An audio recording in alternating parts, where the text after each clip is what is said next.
Hello friends, આજે healthy અને diet જેવું પણ જે લોકોને ડિલિવરી છે અને નાનું બાળક છે, સિઝરિયન છે, ઘી અને શીરો ખાઈ શકતું નથી તે લોકો માટે રાબ છે. આજે હું રાબ લઈને આવી છું. જો કેટલું સરસ ગોળ, આ છે ગોળ, ત્યાર પછી ગાયનું ઘી, ત્યાર પછી બાજરીનો લોટ, 2 લોકો માટે થઈ શકે એટલું છે. 1 ગ્લાસ પાણી, પછી મેં તજ, આખા મરી છે અને લવિંગ છે. આ ત્રણેયને મેં ખાંડી લીધા છે. પીસવાના નથી, ખાસ ધ્યાન રાખજો, પીસવાના નથી, બરાબર. ચાલો તો આપણે રાબ બનાવવાનું ચાલુ કરી દઈએ. ચાલો હવે આપણે થોડું ઘી ગરમ મૂકી દઈએ.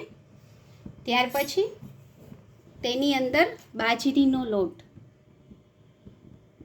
ચાલો બાજરીનો લોટ પણ અંદાજે 2 ચમચી જેટલો લીધો છે, જેને અંદર સાતળવાનો છે. વ્યવસ્થિત સતળાઈ જાય. જો આવી રીતે થશે, એને બ્રાઉન કલર થવા દેવાનો છે. બ્રાઉન કલર થાય, બ્રાઉન જેવું દેખાય એટલે અજમા, મરી, તજ અને લવિંગનો ભૂકો નાખવાનો છે. થોડુંક સ્લો ગેસ રાખશું આપણે. જો આવી રીતે થશે. બહુ ઘી એટલા માટે નહીં કે જે લોકોને સિઝરિયન છે એ લોકોને ઘીની મનાઈ કરે છે, અને જે લોકોને નોર્મલ છે એ લોકો થોડું ઘી વધારે નાખીને બનાવી શકે છે. બહુ જ સરસ, એકદમ સરસ સાતળવાનું. જો ખાસ ધ્યાન રાખજો, બહુ સતળાશે ને તો જ તમને મજા આવશે પીવાની. હવે એક બાજુ આપણે લોટ શેકીએ છીએ અને એક બાજુ આપણે ગોળમાં પાણી નાખી, અને 1 ગ્લાસ પાણી છે અને 2 ચમચી કે 3 ચમચી જેટલો ગોળ, જેટલું તમને મીઠું ફાવે એટલું ગરમ કરી લેવાનું છે.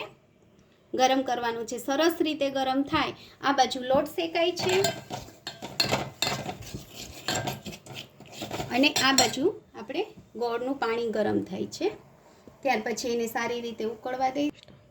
જો હવે આ સરસ ગોળ પણ ઉગળી ગયો છે અને સારી રીતે ગરમ પણ થઈ ગયું છે.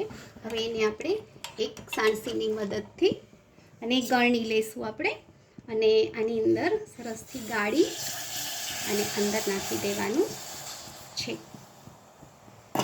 થોડો ગોળ બાકી રહી જાય તો ઉપરથી તમે એને નાખી શકો છો, અને થોડુંક મોડું લાગે તો પણ તમે એને ઉપરથી થોડો ગોળ નાખી લેશો.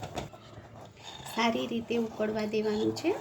હવે ત્યાર પછી જો શરદી જેવું હોય તો એની અંદર આપણે થોડીક અડધી ચમચી હળદર એડ કરશું. અડધી ચમચી હળદર છે, તમને ભાવે તો વધારે નાખી શકો છો, અંદર એડ કરી દેવાની છે. એકદમ સરસ રીતે પકાવવાનું છે. ખૂબ સરસ રીતે પાકવા દો. 2-3 મિનિટ હલાવો કે જેથી ગાંઠા ન થઈ જાય. ખાસ ઘણા લોકોને એવી ફરિયાદ હોય છે કે અંદર ગાંઠા થઈ ગયા છે, તો આપણે સારી રીતે એને હલાવવાનું છે. એકદમ સરસ રીતે હલાવવાનું.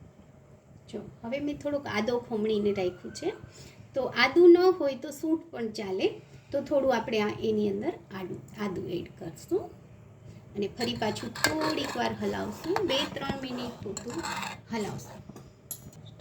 જો તમે જોઈ જ શકો છો કે સરસ મજાનો કલર પણ આવી ગયો છે, આદું પણ એડ થઈ ગયો છે. હવે આપણે 2 લોકો માટે છે એટલે 2 વાટકા રેડી છે. ખૂબ સરસ રીતે રાબ રેડી છે. ચાલો, જો રેડી થઈ ગઈ છે રાબ.